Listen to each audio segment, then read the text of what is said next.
오늘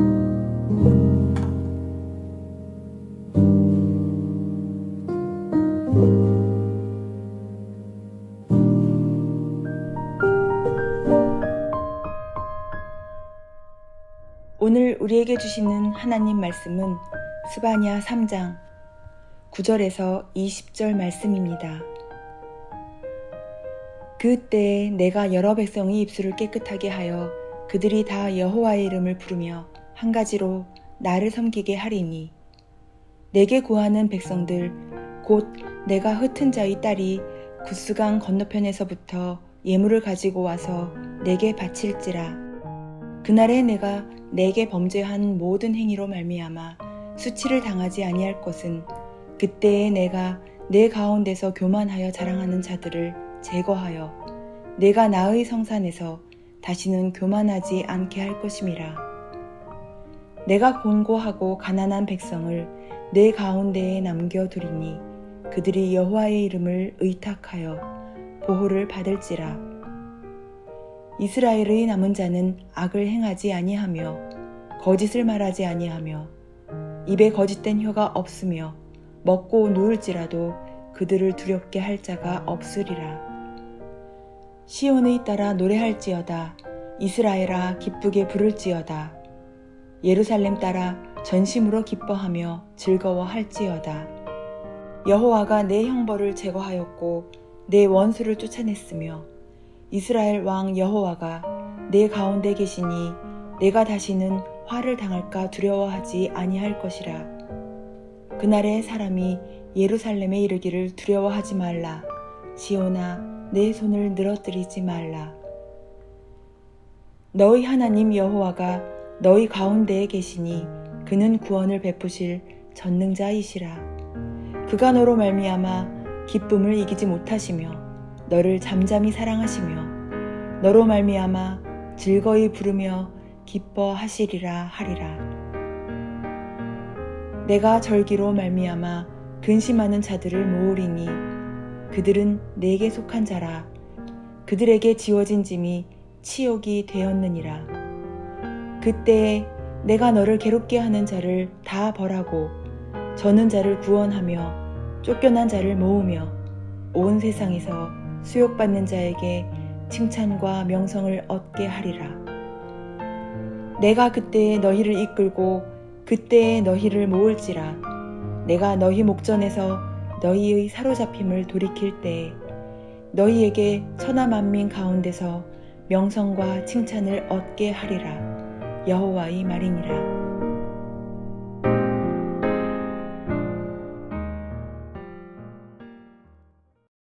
태국의 겨울이 참 시원합니다. 특별히 여러분들 감기 드시지 않도록 건강을 잘 챙기시기를 바라겠습니다. 오늘 본문 말씀 스바냐서 3장 9절에서 20절 말씀은 스바냐서의 마지막 부분에 해당합니다. 그런데 바로 앞절인 3장 8절을 보게 되면 나 여호와가 말하노라 라고 시작을 했습니다. 그리고 제일 마지막 절인 20절에도 나 여호와의 말이니라 라고 맞춰지고 있는 것을 보게 됩니다. 이렇게 제일 앞과 제일 뒤를 같게 만드는 것을 수미상관법이라고 합니다. 스바냐서를 보게 되면 이방과 이스라엘의 임할 하나님의 두려운 심판에 대한 예언입니다. 그리고 그 절정은 3장 8절에 기록되어 있었습니다. 윗절인 3장 8절을 다시 한번 보겠습니다. 나 여호와가 말하노라. 그러므로 내가 일어나 벌할 날까지 너희는 나를 기다리라. 내가 뜻을 정하고 나의 분노와 모든 진노를 쏟으려고 여러 나라를 소집하며 왕국들을 모으리라. 온 땅이 나의 질투의 불에 소멸되리라. 하나님께서는 심판의 하나님이심을 8절은 분명하게 우리에게 선포합니다. 그리고 하나님은 그 심판을 유대인뿐 아니라 온 열방에도 하시겠다라고 하시므로 하나님은 모든 열방의 심판주가 되시고 하나님의 백성이건 그렇지 않건 모든 나라들에 대해서 죄를 결코 그냥 지나치지 않는 분이라는 것을 보여주었습니다. 하나님의 질투란 인간이 죄의 노예로 살아가는 것을 결코 좌시하지 않는다라는 뜻입니다. 17세기 바로크 시대의 독일 시인 가운데 프리드리히 폰 로가우라는 사람이 있습니다. 그가 이런 말을 남겼습니다. 하나님의 맷돌은 비록 느리게 돌아가지만 아무리 작은 것도 갈아내며, 하나님은 인내로 기다리고 계시지만 하나도 놓치지 않고 모든 것을 정확하게 갈아내신다. 하나님의 맷돌은 바로 역사의 맷돌입니다. 이 맷돌은 매우 천천히 도는 것처럼 보이지만 하나님께서 정확하게 갈아내신다. 하나님의 공의는 반드시 이 땅에 정확하게 완성될 것이라는 가르침입니다. 죄에 대해서 심판하시는 의로우신 하나님을 경외하고 동시에 사랑하는 것, 바로 그것이 성도의 자세입니다. 그리고 하나님의 심판에 대해서 분명한 확신과 그리고 긴박감을 가지고 살아내는 것이 또한 성도입니다. 성도는 이와 같이 하나님의 심판과 구원을 증언하는 전도자이고, 또한 그것을 가지고 매일 삶을 살아내는 증인들인 것입니다. 이렇게 8절에서 스바냐서는 하나님의 심판에 대해서 강력하게 선포했습니다. 그런데 9절을 보시게 되면 여기에 대반전이 일어나고 있는 것을 보게 됩니다. 하나님의 심판이라는 주제에서 하나님의 구원이라는 주제로 돌연 방향을 전환하고 있는 것입니다. 오늘 본문의 첫 절인 스바냐서 3장 9절을 보겠습니다. 그때 내가 여러 백성의 입술을 깨끗하게 하여 그들이 다 여호와의 이름을 부르며 한 가지로 나를 섬기게 하리니. 하나님의 궁극적인 뜻은 죽음에 있는 것이 아니라 생명에 있고, 그리고 심판에 있는 것이 아니라 구원에 있는 것이기 때문에 8절에서 9절로 급격하게 방향 전환이 일어나고 있는 것을 우리가 보게 됩니다. 9절에서는 여러 백성이라는 표현이 나오고 있습니다. 그리고 10절에서는 내가 흩은 자의 딸이 구수강 건너편에서부터 올 것이다 라고 말씀합니다. 이것은 모든 나라의 회복을 언급하고 있는 것입니다. 9절에서 그때라는 표현이 있는데요, 아래에 있는 19절을 보셔도 그때라는 말이 있고 20절에도 그때라는 표현이 등장합니다. 성경을 보게 되면 이렇게 계속해서 반복되는 단어들에 대해서 우리가 그냥 지나치지 말고 깊이 생각을 해야 합니다. 11절을 보게 되면 그날에라고 표현되고 있는 것도 볼 수 있습니다. 그러면 그때는 어떤 때를 말하는 것인가? 하나님의 언약이 성취되는 때이고 역사가 완성되는 종말의 때를 가리키는 것입니다. 성도는 그때를 예비하며 살아가는 사람들입니다.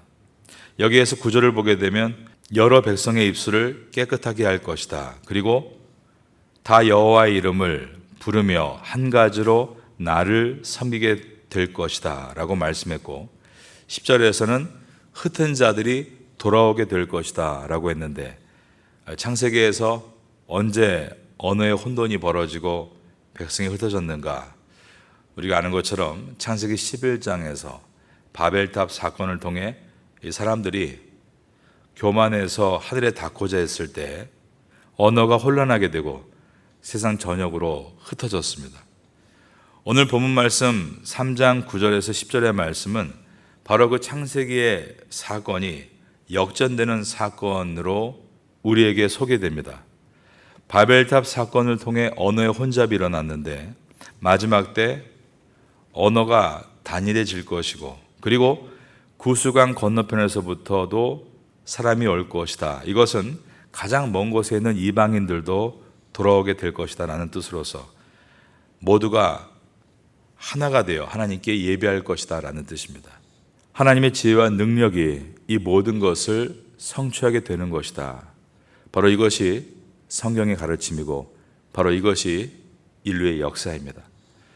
신약 성경에 보면 사도행전 2장에서 성령 강림 사건이 오순절날 나타나게 됩니다.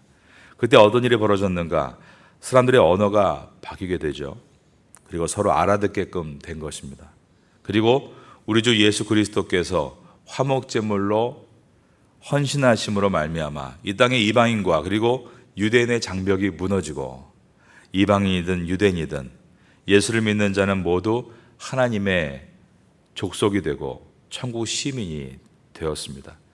이와 같이 이방인과 유대인이 차별이 없이 동등한 시민과 동등한 하나님의 권석이 되고 지금 21세기까지 온 열방에 하나님의 복음이 계속 흥황하고 있는 것은 하나님에 대한 모든 약속은 1.1획도 땅에 떨어지지 아니하고 다 성취되고 있는 것이라는 것을 우리에게 보여줍니다. 9절과 10절이 열방의 회복을 예언하고 있다면 11절에서 13절은 이스라엘의 회복에 대해서 말씀하고 있는 부분입니다. 11절을 보겠습니다. 그날에 내가 내게 범죄한 모든 행위로 말미암아 수치를 당하지 아니할 것은 그때에 내가 내 가운데서 교만하여 자랑하는 자들을 제거하여 내가 나의 성산에서 다시는 교만하지 않게 할 것임이라. 여기에서 보면 이스라엘 백성들이 수치를 당하지 않게 될 것이다. 그리고 하나님의 성산에서 교만한 자들이 다 제거가 될 것이다. 이스라엘 백성들이 불순종하고 불신함으로 수치를 당하는 것은 피할 수 없지만 그 수치를 당하는 일들도 다 끝나게 될 것이다. 이스라엘 백성들이 교만해서 하나님을 필요로 하지 않는 일들이 벌어졌지만 하나님께서 하나님의 성산인 예루살렘을 깨끗하게 하실 것이다 라고 말씀했습니다. 이 뜻은 예루살렘의 회복이 일어날 때가 온 세상에 회복이 일어나는 때라는 말입니다. 이것은 오늘날 지형적으로 이스라엘에 위치해 있는 이스라엘이 다시 성전을 짓고 회복되는 것을 말할 수도 있지만 1차적으로는 이런 가르침입니다. 그것은 교회가 회복될 때 온 세상에 회복이 일어난다라는 뜻인 것입니다.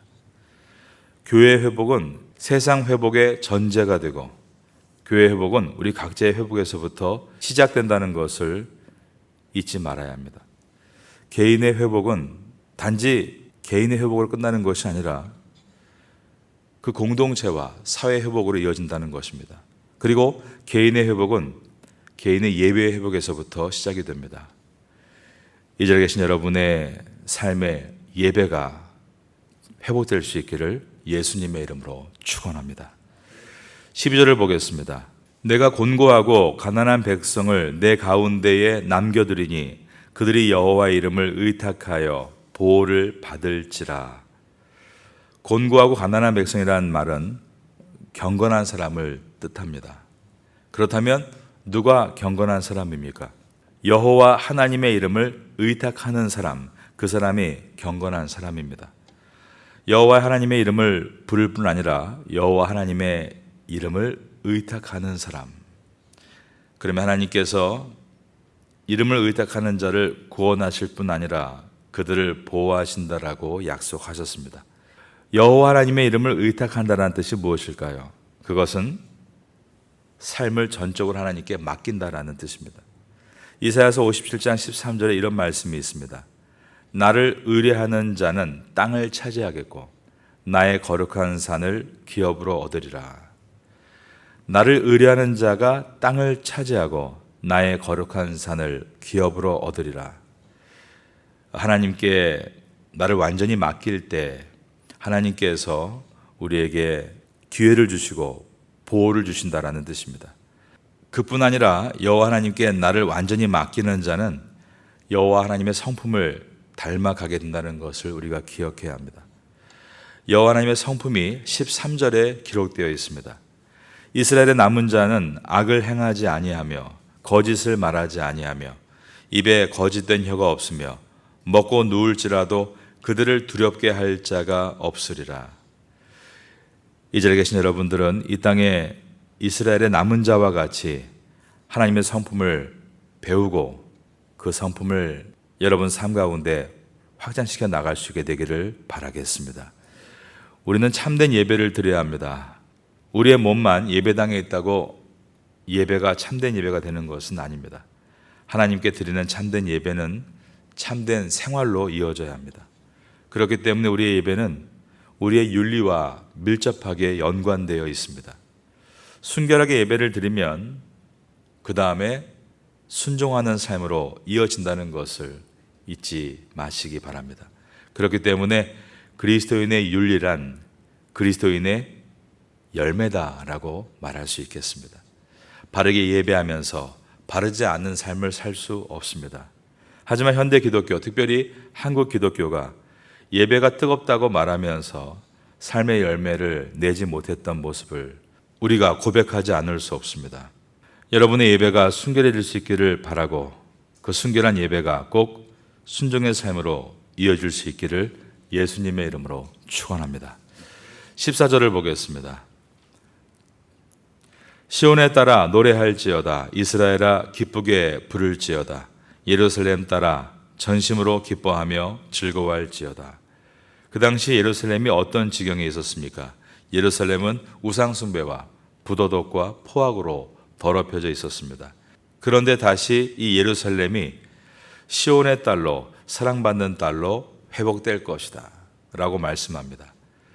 아래에 있는 16절을 보겠습니다.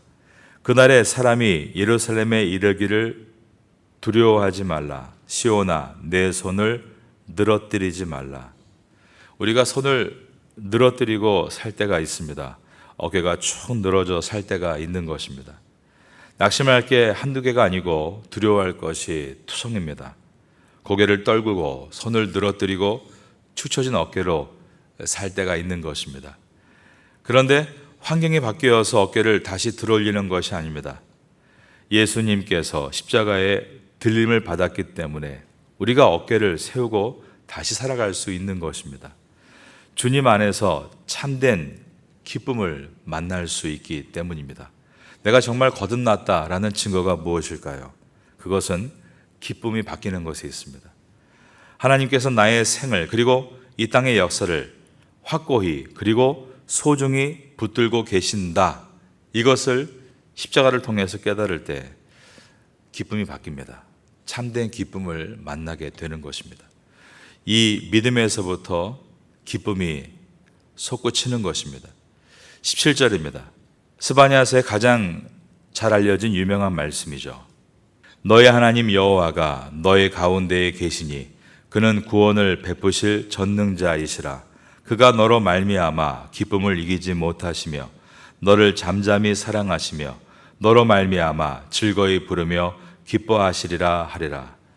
여기에 임마누엘이 나옵니다. 너희 하나님 여호와가 너희 가운데 계신다. 우리의 기도 응답 중에 최고의 응답은 하나님께서 두세 사람이 모인 곳에 함께하리라. 즉 하나님의 임재가 우리가 받을 기도 응답 중에 최고의 기도 응답입니다.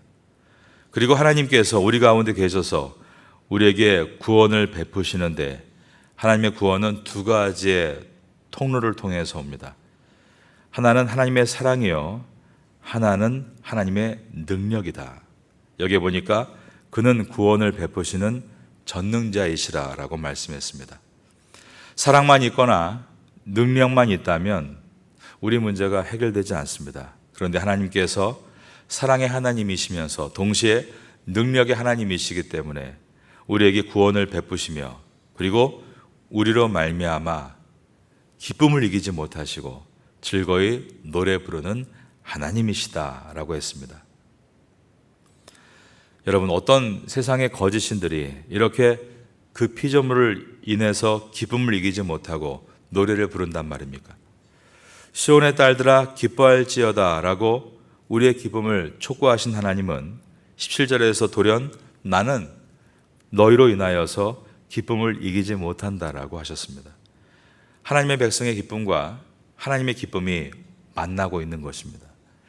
18절에서 20절을 보겠습니다. 내가 절기로 말미암아 근심하는 자들을 모으리니 그들은 내게 속한 자라. 그들에게 지워진 짐이 치욕이 되었느니라.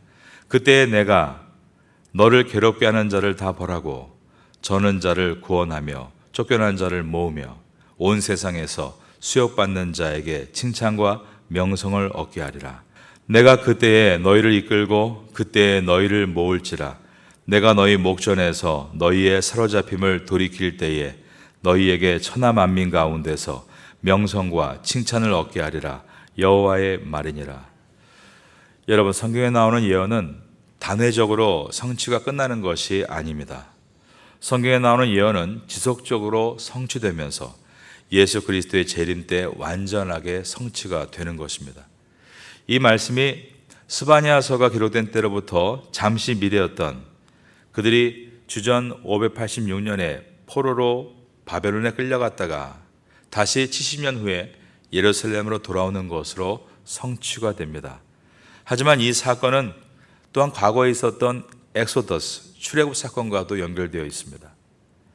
또한 이 사건은 무엇과 연결되어 있는가? 예수님의 십자가의 사건과도 연결되어 있습니다. 애굽에 종살이하던 이스라엘 백성이 출애굽한 것이 출애굽기서의 역사라면 죄와 사망의 종되었던 하나님의 백성을 십자가에서 구원하신 사건이 바로 신약의 사건입니다. 또한 이 사건은 2000년이 지나서 1948년에 유대인들이 이스라엘 땅으로 들어갔을 때 다시 한번 성취되었던 말씀입니다. 그러나 이러한 사건들은 결국 언제 궁극적으로 모두 성취되는가?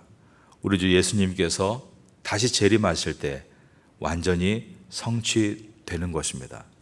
그러므로 성경은 이미 성취됐고 already, 아직 완성되지 않았습니다. Not yet. 바로 이것은 역사의 방향이고 또한 우리 구원의 방향입니다. 스바냐서가 말씀하는 여호와의 날은 세상 마지막에 임할 심판의 날입니다. 그날은 가혹할 것입니다. 또한 그날은 언제든지 임할 수 있습니다. 임박한 심판입니다. 그러나 그날은 심판의 날이지만 성도에게는 구원의 날입니다. 그래서 진실로 믿는 성도는 심판의 날을 두려워하는 것이 아니라 그날을 기다리는 것입니다. 아침에 일어났을 때 주님, 오늘이 그날입니까? 기다리는 마음으로 매일매일을 살아가는 것이 바로 우리를 가장 신실하게 깨울 수 있는 방법이 되는 것입니다. 그날의 모든 피조물이 예수님의 발 앞에 굴복하게 될 것입니다. 그날을 기다리면서 여호와를 찾을 때 우리는 오늘도 공의와 겸손을 가지고 하나님을 기뻐하는 성도가 될 수 있습니다. 또한 주님은 오늘도 우리를 기뻐하신다는 것을 기억하시고 하나님과의 좋은 관계 가운데 날마다 행복을 이어가시는 성도가 될 수 있기를 바라겠습니다. 스바냐서를 마쳤습니다. 성경 한 권 한 권을 지날 때마다 하나님의 누구신가를 더 깊이 이해하고 하나님의 성품을 담고 하나님의 능력을 더욱 의지하시는 여러분 될 수 있기를 마지막으로 예수님의 이름으로 축원합니다.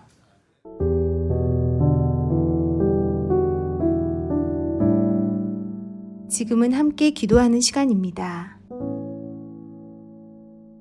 11월의 기도 제목은 첫째, 새해 하나님께서 주실 교회 비전을 위해.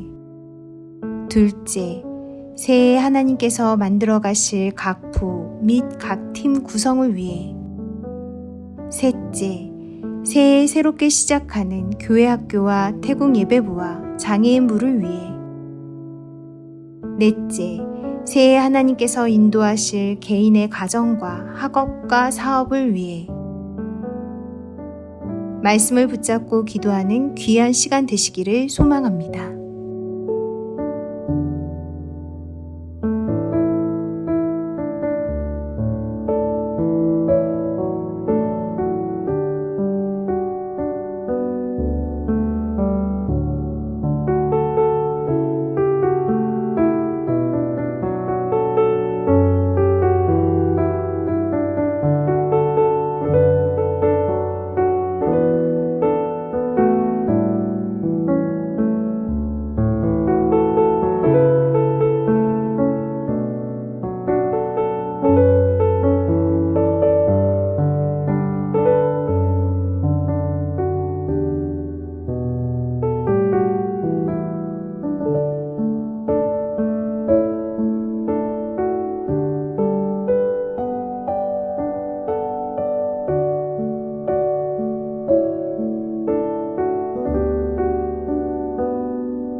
아멘.